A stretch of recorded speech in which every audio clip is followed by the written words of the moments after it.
Hello everybody, in today's Playto class we have made a paddle boat. Let us see how this works on water.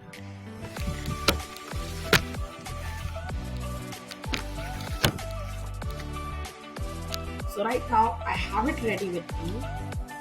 Let's see how it floats.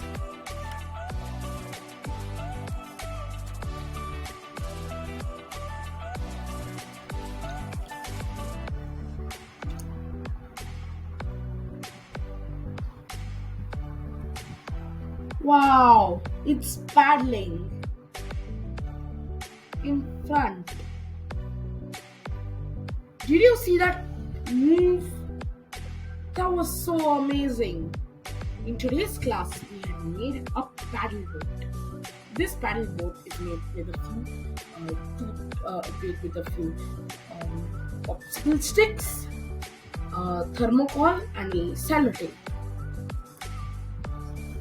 It was a really fun project to make today, and I learned the process of how mechanical energy can also turn into kinetic energy.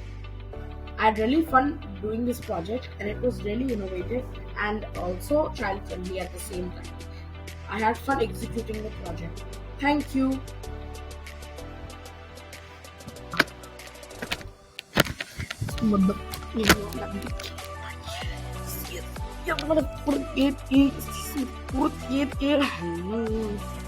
Ladies, get her down.